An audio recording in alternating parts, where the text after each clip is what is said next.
বাবু? আলবাত দাঁড়িয়েছ। আলবাত দাঁড়িয়েছ। তুমি চুপি চুপি কাউকে কিছু না বলে এই বাড়ি থেকে কোথায় বেরোচ্ছিলে সেইটার যখন উত্তর দিতে পারছো না, তাহলে তো আমরা ধরে নিতেই পারি তুমি এমন কোনো একটা কাজ করতে যাচ্ছিলে যে কাজটাতে আমাদের ক্ষতি হবে। প্রথমত চুপি চুপি আমি যাচ্ছিলাম না, দ্বিতীয়ত আপনাদের কর্তাবাবুর ওপর এক ফোঁটাও ভরসা নেই। তো শুনলেন তো পরিষ্কারভাবে কর্তাবাবু পারমিশন দিয়েছেন বলেই আমি বেরোচ্ছিলাম। কর্তাবাবু নিশ্চয়ই এমন কোনো পারমিশন আমায় দেবেন না যাতে আপনাদের কোনো ক্ষতি হতে পারে। তাহলে তো আপনাদের কোনো ভয়ের কারণ নেই। তর্ক চঞ্চল একেবারে। শোনো, এইসব কথার মারপ্যাচ দিয়ে না লাভ হবে না। পরিষ্কার বলে দাও তো, কাকে ফোন করছিলে, কার জন্য ওষুধ আনতে যাচ্ছিলে, কোথায় যাচ্ছিলে বলো তো পরিষ্কার করে। আমায় ক্ষমা করবেন, এই প্রশ্নের উত্তর আমি দিতে পারবো। কি বললে? আমাদের প্রশ্নের উত্তর দিতে পারবে না? ওকে, ফাইন। তাহলে তোমারও এই বাড়ি থেকে বেরোনো চলবে না। কারেক্ট। কি ব্যাপার?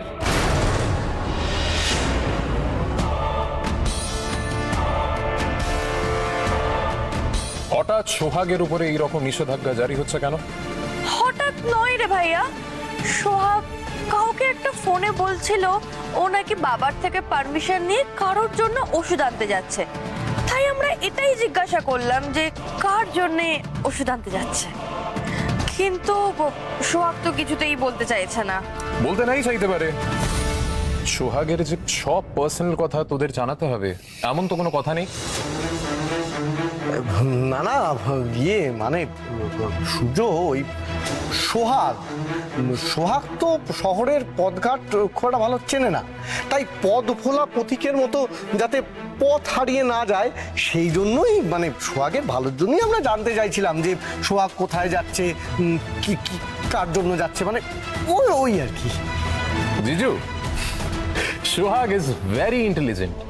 ও যদি পথ হারিয়ে ফেলে ও ঠিক পথ খুঁজে নেবে।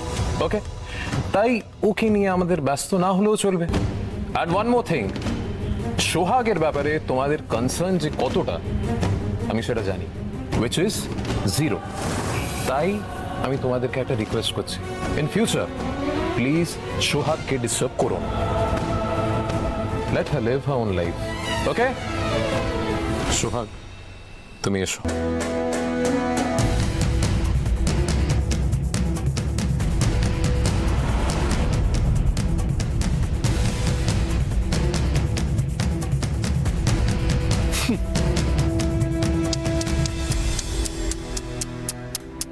So sad. তোমার ভাইয়া তার বউয়ের প্রেমে একেবারে লাট্টু হয়ে গেছে। তার বউয়ের এগেনস্টে একটা টু শব্দ শুনলেও একেবারে খুন্তি, মানে গরম খুন্তির ছ্যাঁকা দিচ্ছে। দেয়াচ্ছি আমি ছ্যাঁকা।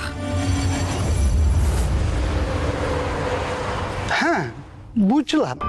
তার নেশা উনি ঠিক কতদিন ধরে করছেন? বেশ অনেক দিন ধরেই, মানে অনেক বছর হয়ে গেছে। আমি ঠিক সময়টা জানি না কবে উনি নেশাটা ধরেছেন, কিন্তু যেটুকু জানি কোনো একটা গভীর দুঃখকে ভুলতেই উনি নেশাটা ধরেছেন। ঠিক আছে, আমি একটা ওষুধ দিচ্ছি। এই ওষুধটা কিন্তু টানা 48 দিন ওনাকে খাওয়াতে হবে। মনে রাখবেন, একদিনও যেন বাদ না যায়, তাহলে কিন্তু ওষুধের কার্যকারী ক্ষমতা বিনষ্ট হয়ে যাবে।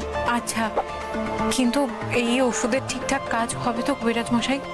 দেখুন মা, কবিরাজি চিকিৎসার উপর আপনাকে একটু ভরসা রাখতে হবে।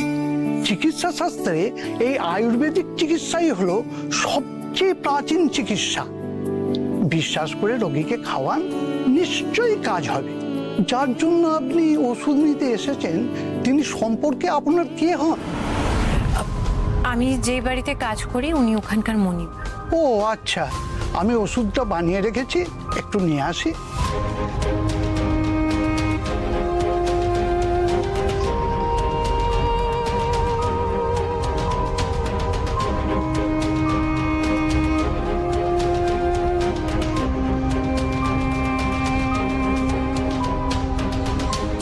দেখুন না, এই ওষুধগুলো নিয়ম করে খাওয়াতে হবে, তাহলে দেখবেন নেশার প্রতি আসক্তি একবারে কেটে যাবে।